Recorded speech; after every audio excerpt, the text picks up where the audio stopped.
시작하겠습니다. 존경하는 국민 여러분, 당원 동지 여러분, 저는 오늘 대한민국의 지난 역사를 생각하면서 깊은 감회를 안고 이 자리에 섰습니다. 건국 60년 동안 우리는 산업화와 민주화의 자랑스러운 역사를 만들어 왔습니다. 한 맺힌 가난을 몰아내기 위해서 세계 어느 나라보다 많은 땀과 눈물을 흘렸고, 동시에 민주화를 이루기 위해 치열한 노력과 헌신을 했습니다. 이제 번영의 새 시대를 열어야 합니다. 이 정권이 무너뜨린 우리 조국 대한민국을 바로 세워서 5년 안에 선진국 다시 한번 기적을 이루어야 합니다. 그 길을 위해서 저는 오늘 이 자리에 섰습니다. 국민 여러분, 저의 인생은 대한민국과 함께 여기까지 왔습니다. 철들기 시작할 무렵 밥상에서 가난한 국민들의 모습을 보면서 목이 메어 밥을 넘기지 못하시는 아버지의 모습을 보면서 자랐습니다. 평생 가난하고 어려운 이웃을 돌보시다가 갑자기 돌아가신 어머니의 삶을 대신하여 어려운 이웃을 돌보며 살았습니다. 10년 전 IMF 위기가 터졌을 때 국민들의 고통을 덜어드리기 위해 제 한 몸을 아낌없이 바치겠다고 정치에 뛰어들었습니다. 그리고 지난 정치 인생 10년 동안 국민 여러분께서 느끼셨던 좌절과 회한, 고통을 제 가슴에 새기면서 살아왔습니다. 이제 저는 다 쓰러져가는 한나라당에게 마지막으로 한 번만 더 기회를 달라고 호소드렸던 그 심정으로 이 자리에 섰습니다. 저에게 기회가 주어진다면 확실한 국가관과 애국심으로 위기에 나라를 구하고 다시 한번 선진국으로 도약하는 기적을 반드시 이루어내겠습니다. 국민 여러분, 저는 대한민국 국민으로 사는 것이 자랑스럽기를 소망합니다. 정직하게 사는 것이 헛되지 않는 나라, 아이 키우는 것이 걱정 없고 나이 드는 것이 불안하지 않는 나라, 열심히 일한 만큼 보람을 얻을 수 있는 당당한 선진국을 만들고 싶습니다. 세계가 투자하고 싶고 일하고 싶고 살고 싶은 나라, 그런 대한민국을 만드는 것이 저의 목표입니다. 일평생 저의 삶을 견지해 온 것은 바로 정직과 신뢰였습니다. 저는 단 한 번도 국민과의 약속을 가벼이 생각한 적이 없습니다. 대통령 선거에 출마하는 오늘, 저는 국민 여러분께 약속을 드립니다. 저는 나라의 근본부터 바로 세우겠습니다. 자유민주주의와 시장 경제를 철석 같은 신념으로 지켜내고 대통령부터 법을 지키는 나라, 법 앞에 누구나 평등한 사회를 만들겠습니다. 부정부패를 뿌리 뽑아 깨끗한 정치, 깨끗한 정부를 만들겠습니다. 저는 작은 정부, 큰 시장의 철학으로 경제를 살리겠습니다. 세금과 정부는 줄이고 규제는 풀고 법 질서와 사회 제도를 바로 세워서 일자리를 만들고 경제를 확실히 살려내겠습니다. 작지만 유능한 미래형 정부를 만들어서 21세기에 맞는 국가 비전과 전략으로 세계가 부러워하는 선진국을 만들겠습니다. 21세기 국가 경쟁력은 사람의 경쟁력에 의해서 좌우됩니다. 저는 사람에게 투자하고 사람을 아끼는 정책을 하겠습니다. 교육혁명과 과학기술혁명으로 21세기에 우리가 먹고 사는 문제를 해결하고 공교육을 살려서 사교육비 문제를 해결하고 가난의 대물림을 막겠습니다. 원칙 있는 대북 정책으로 북한 핵 문제를 반드시 해결하고 평화를 정착시켜서 남북이 공동 발전하도록 하고 통일의 기반을 만들겠습니다. 전 세계의 지도자와 경쟁하고 협력하며 대한민국을 외교 강국으로 만들어서 치열한 경제전쟁, 국가 경쟁에서 반드시 승리하도록 하겠습니다. 존경하는 국민 여러분, 당원 동지 여러분, 지난 시절 우리 국민 모두가 잘 살아보자고 한마음으로 일어섰을 때 우리의 지도자는 항상 할 수 있다고 이야기했습니다. 그러나 단 한 번도 내가 할 수 있다고 하지는 않았습니다. 우리가 할 수 있다. 우리 국민들은 할 수 있다. 우리 나라는 할 수 있다고 이야기했습니다. 저 역시 할 수 있다고 믿습니다. 저 박근혜가 아니라 우리 자랑스러운 대한민국 국민들이라면 할 수 있다고 굳게 믿습니다. 대통령의 자리가 얼마나 고독하고 막중한 자리인지 저는 잘 압니다. 대통령이라는 큰 권력을 어디에 써야 하고 그 큰 책임을 어떻게 져야 하는지 저는 잘 압니다. 저에게는 부모도 남편도 자식도 없습니다. 저에게는 오직 대한민국만 있습니다. 오로지 나라와 국민을 위해서 사심없이 봉사하는 지도자가 되겠습니다. 저는 아버지 시대에 가난을 극복하기 위해 땀과 눈물을 흘린 산업화의 주역들을 존경합니다. 그와 동시에 저는 이 땅의 민주화를 위해 헌신해 오신 분들의 희생과 노력을 높이 평가합니다. 저는 아버지께서 못다한 두 가지를 꼭 하려고 합니다. 하나는 대한민국의 선진화이며 또 하나는 그 시절 고통을 받았던 분들에게 보답하는 것입니다. 제 아버지 시대에 불행한 일로 희생과 고초를 겪으신 분들과 그 가족분들에게 저는 항상 송구스럽고 죄송한 마음을 가지고 있습니다.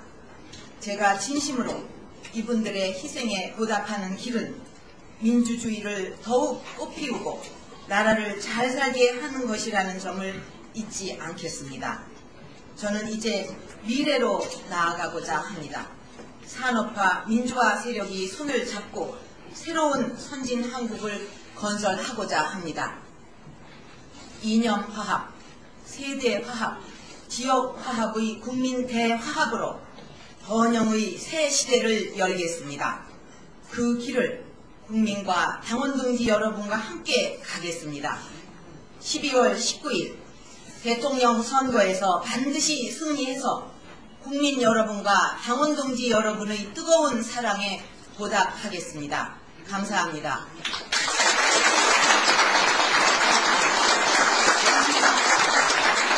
네, 그럼 지금부터 여러분이 질문을 받도록 하겠습니다. 시간 관계상 몇 분만 받게 되면 양해해 주십시오. 예, MBC 이세혁 기자.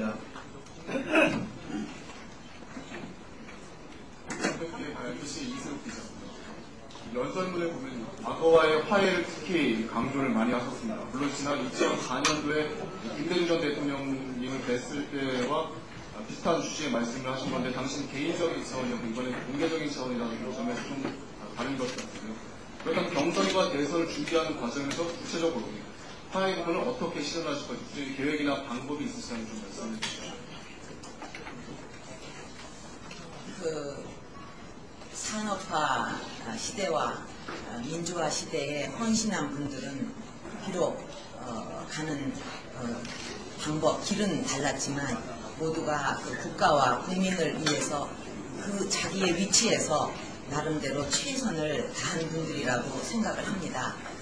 이제는 그 산업화 세력, 민주화 세력, 우리 국민들이 마음을 열고 또 손을 잡고 더 나은 국가 발전, 미래를 위해서 함께 나가야 될 때라고 생각을 합니다.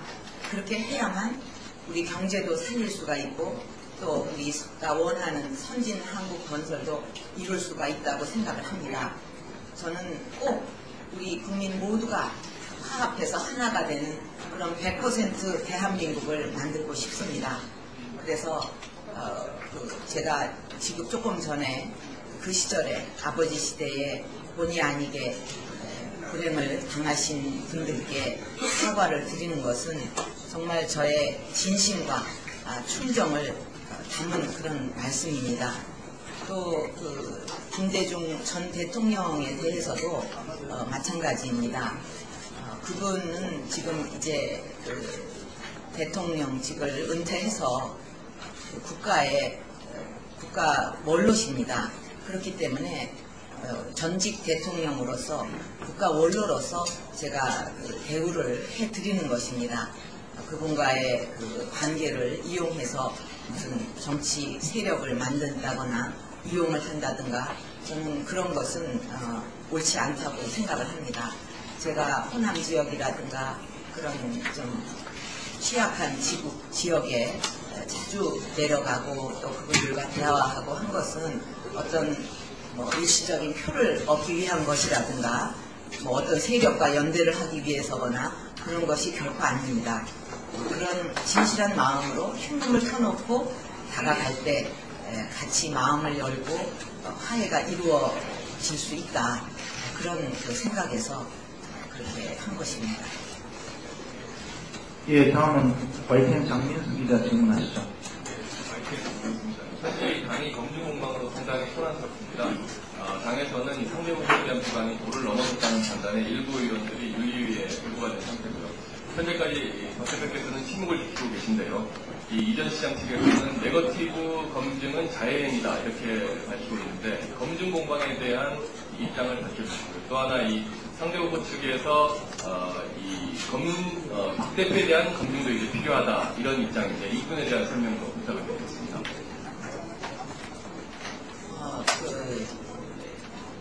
선거 과정이라는 자체가 사실은 그 검증 과정이라고 표현을 할 수가 있습니다. 그렇기 때문에 대통령 후보로 나서는 사람은 누구나 철저히 그 검증을 받는 것이 당연하고 또 저도 그렇게 받아야 되고 예외가 아니라고 생각을 합니다.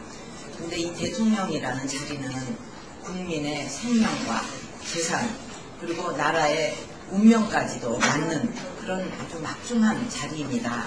그렇기 때문에 국민들이 그 사람이 어떤 사람이고 어떻게 살아왔고 어떻게 준비를 하고 있고 그 사람이 갖고 있는 국가관이나 가치관은 무엇인가 하는 것을 정확하게 제대로 알아야만 올바른 선택을 할 수 있고 또 국민도 안심을 할 수가 있는 것입니다. 그런 의미 또 우리 한나라당의 경우는 지난 2번의 대선에서 실패를 했고 이번이 3번째인데 이번에는 반드시 우리가 꼭 그 정권 교체에 성공을 하고 이루어내야 된다. 그런 그 사명감을 가지고 있습니다. 어차피 우리가 안 하더라도 본선에 가면은 지금보다 더 가혹한 그리고 철저한 검증이 기다리고 있습니다. 그렇기 때문에 거기에서도 문제가 없고 또 그 본선에도 이길 수 있는 그런 그 후보를 내세워야 우리 한나라당을 지지하고 정권 교체를 바라는 국민이나 당원들도 안심할 수가 있지 않겠습니까? 그런 차원에서 말씀을 드린 것입니다. 예, 다음은 그 생견 윤석정 기자 질문하시죠. 예, 대표님이나 이명박 전 시장이 당내 경선 후보 등록을 하면서 이제 당 분열 위기는 어느 정도 가라앉았는데 그럼에도 불구하고 이제 당 내에서의 그 불화 그런 우려는 아직까지 남아 있는 것 같습니다. 대표님께서 경선을 치른 후에 결과가 나온 뒤에 경선에 승리했을 경우에 그 상대 후보를 어떻게 포용하실 것인지 또는 혹시라도 패하신 경우에는 상대 후보에게 어떻게 협조를 하실 것인지 이렇게 간단하게 입장을 말씀해 주시죠. 경선 결과에 대해서 깨끗하게 승복하는 것은 너무나 당연한 일입니다. 그래서 그 경선 결과에 불복을 한다는 것은 있을 수도 없는 일이고 또 결코 있어서도 안 되는 일이라고 생각을 합니다. 만약에 그런 걸로 인해서 분열을 일으키거나 불복을 한다거나 한다면 그거는 대통령 후보 자격을 그거는 말할 것도 없고 정치를 할 자격도 없다. 또 국민의 용서도 결코 받을 수 없을 거라고 생각을 합니다. 그렇기 때문에 저는 저부터 치열하게 경쟁을 하되 경선 결과가 나오면 거기에 깨끗하게 승복을 하고 또 후보는 딱 한 사람이 되지 않겠습니까? 그래서 그 한 후보를 중심으로 해서 다 같이 힘을 합해서 정권 교체를 이루는데 최선의 노력을 다 하겠습니다. 예, 선생님, 김남건 기자 질문하십시오. 네, 저 연합뉴스 김남곤입니다. 어디 계세요? 예. 오늘 대표님께서 오전에 출마 선언하시고 오후에는 이명박 전 서울시장께서 다시 한번 출마 선언하시는데요.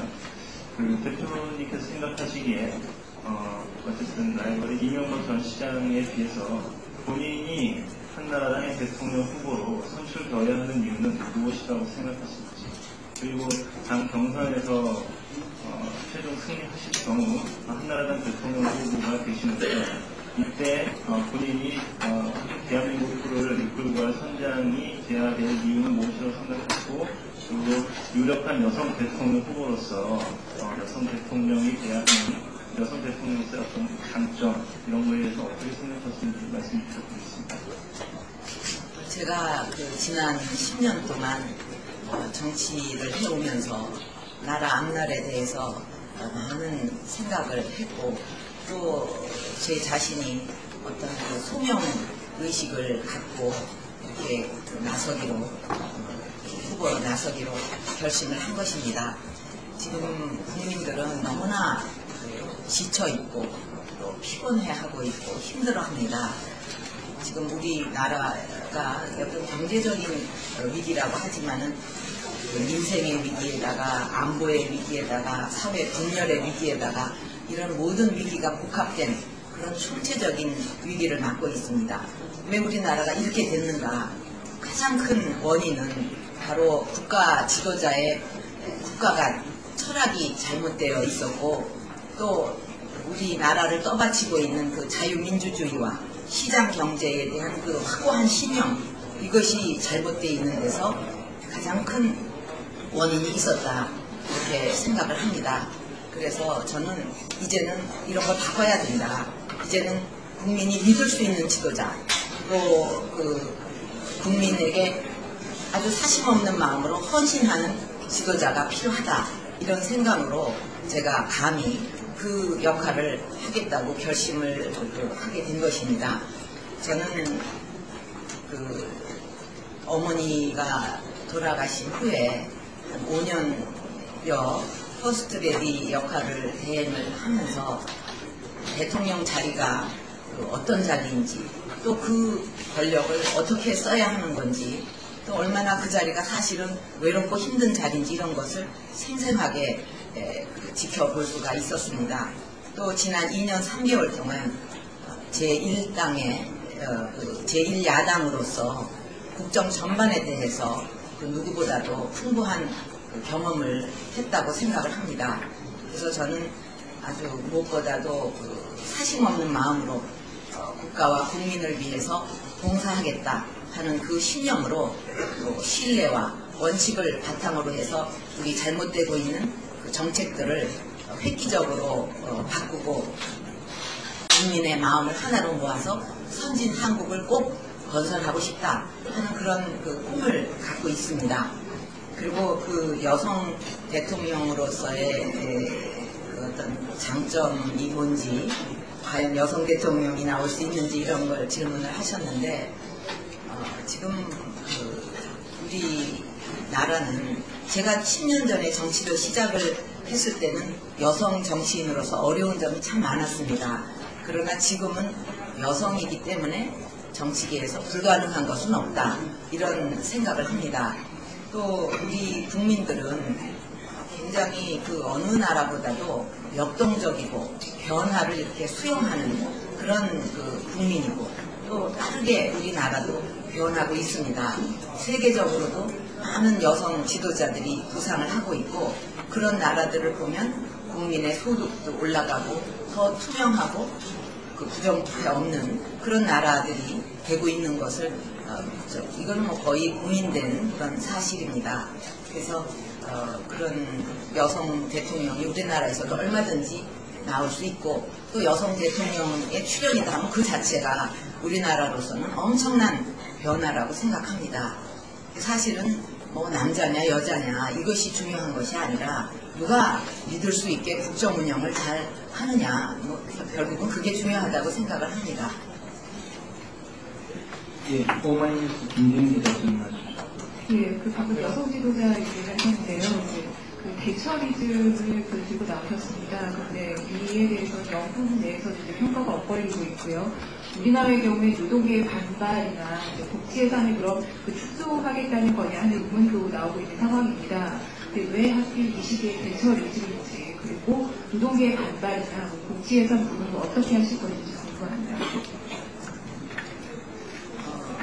영국의 그 대처리즘은 사실 그때 뭐 거의 고칠 수 없다고 판정을 받았던 영국병을 그 치유한 그 정책이었고, 또 그 지금의 그 영국이 아주 경쟁력 있는 나라로 변신을 했는데 지금의 번영의 기반을 만든 것이었다고 저는 평가를 합니다.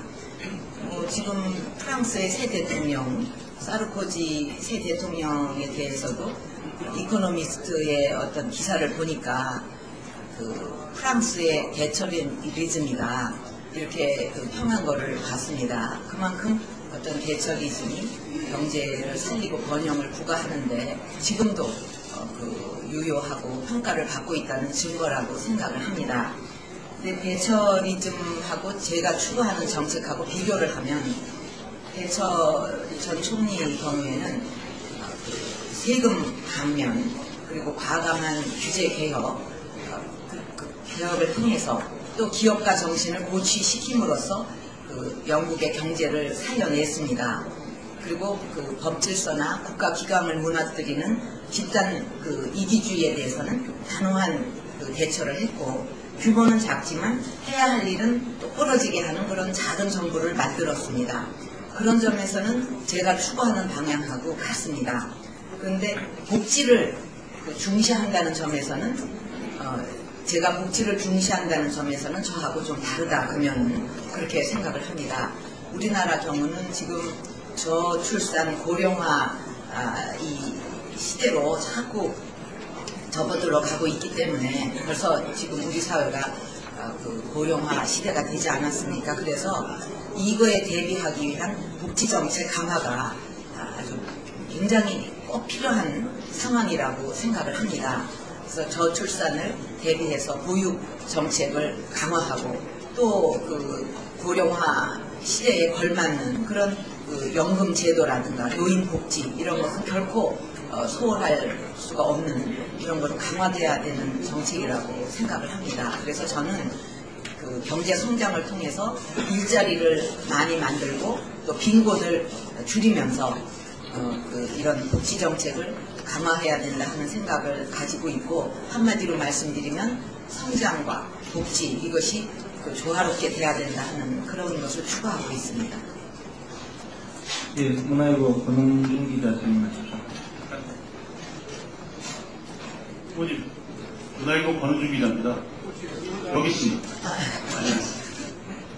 저기 최근 좁혀지지 않을 것 같던 이명박 전 시장과의 지지율이 조금씩 좁혀지고 있는데요. 뭐 토론회에서 워낙 잘하셔서 좁아지는 거다라는 그런 해석도 있는데, 반대로 그 일각에서는 네거티브 전략이 성공한 것이다라는 이런 해석도 있습니다. 후보께서 보시기에서는 어떤 이유로 지지율이 좁혀지고 있는지, 그리고 또 이 좁혀지고 있는 지지율을 향후도 어떻게 좁히실지 말씀해 주십시오.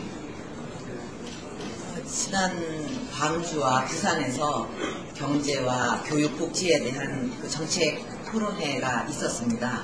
그것을 통해서 국민들께서 누가 정말 믿을 수 있는 후보인가, 누가 정말 가장 준비가 잘 된 후보인가, 이런 거에 대해서 어떤 본격적인 그 평가를 하기 시작하셨다 이렇게 생각을 합니다. 그래서 그 영향이 지지율에 미치고 있다, 저는 그렇게 생각을 합니다. 그리고 그 네거티브라는 것은 실체가 없는 것을 가지고 막 얘기하면 그거야말로 네거티브입니다. 소설 같은 얘기, 아무 근거도 없는 그러니까 실체가 확실히 있는 거에 대해서 그 국민들이 요 문제는 이렇고 이 문제는 저렇고 하고 확실하게 그 알 권리가 있지 않겠습니까? 그래서 이것을 어떤 자꾸 공방 정국으로 몰고 가려고 하는 것은 어떤 그 본질을 호도하는 것이라고 생각을 합니다. 이것은 우리 캠프와 저쪽 캠프와의 문제가 결코 아닙니다. 이런 국민들의 어떤 의구심이나 또 잡지나 신문에 난 문제에 대해서 국민에게 해명하는 것이 중요한 거지 서로 이렇다 저렇다 하는 게 국민한테 무슨 의미가 있겠습니까? 저는 그렇게 생각을 하고요. 그 다음에 앞으로 제가 이제 더 이렇게 국민의 지지를 받기 위해서 어떻게 해야 되느냐 하는 문제와 관련해서는 저는 여태까지도 정치를 하면서 어떤 특별한 비책을 가지고 무슨 정치를 하거나 그렇게 하지 않았습니다. 항상 사심 없는 마음을 가지고 최선을 다한다 그런 그 생각으로 해왔고 또 앞으로도 그렇게 할 것입니다. 그래서 제가 갖고 있는 생각이라든가 비전이라든가 정책 5년 안에 선진국 만들겠다고 했는데 어떻게 만들 것인가 또 지금 국민이 고통을 받고 있는 일자리 문제라든가 또 교육 문제라든가 이런 문제들을 어떻게 해결을 할 것인가 이런 데 대해서 저의 그 구상과 비전을 자세하게 더 많은 국민들에게 알려드리는 노력을 하고 또 지지를 호소하려고 합니다. 예, 마지막으로 한 분만 더 질문 받겠습니다. 부산일보 박진홍 기자 질문하십시오. 예, 저 부산일보 박진홍입니다. 오늘부터 이제 대선 후보로서 이제 많은 당원 국민들 만나게 되실 텐데요. 앞으로 경선일까지 활동을 하시면서 이명박 전 시장과 차별화해서 전하고 싶은 제일 메시지가 뭔지를 좀 말씀해 주시고요. 두 번째, 이제 지역을 순회하시다 보면은 이제 공약을 이렇게 내놓으실 때 될 텐데, 전체적으로 공약의 기본 컨셉은 어떻게 잡고 계실지, 특히 이제 비서울 지역의 균형 발전이라든지 뭐 지역별 개발이라든지 이런 부분에 대해서 좀 말씀해 주십시오. 제가 그동안에도 각 지역을 다니면서 그 지역을 발전을 위해서 그 지역의 국민들이 아주 가장 소망하시는 그런 현안들이 있습니다.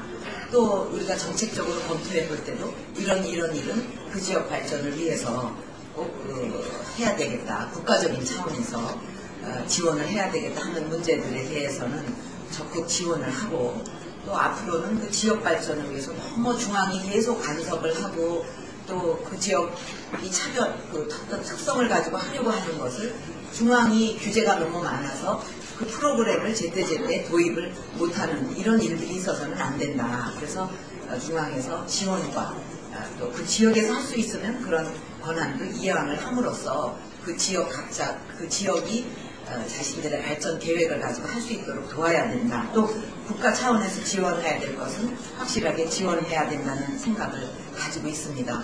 그리고 뭐 일자리 문제, 노후 문제, 교육, 집 문제, 안보 문제 이런 거는 어느 지역을 막론하고 모두가 공통으로 갖고 있는 문제이기 때문에 이런 거에 대해서는 확실하게 그 발전 전략과 그 어떤 정책을 자세히 알려드리고 공감을 얻는 것이 중요하다고 생각합니다. 그래서 그런 정책에 있어서 어떤 것이 더 실현 가능하고 또 국민에게 와닿느냐, 믿을 수 있느냐, 근거가 확실하냐 이런 것이 중요하다고 생각하고 또 이런 우리의 꿈도 정권 교체가 이루어지지 않으면은 다 물거품 되고 말지 않겠습니까? 그러니까 결국은 본선에서 누가 정말 그 문제 없이 또 믿을 수 있는 후보로 본선을 통과해서 정권 교체를 이루어내느냐 거기에 대한 그 믿음 그것을 국민에게 드리는 것이 중요하다고 생각을 합니다. 예, 이상으로 박근혜 전 한나라당 대표의 첫 발언은 예속 기자회견 모두 마치겠습니다.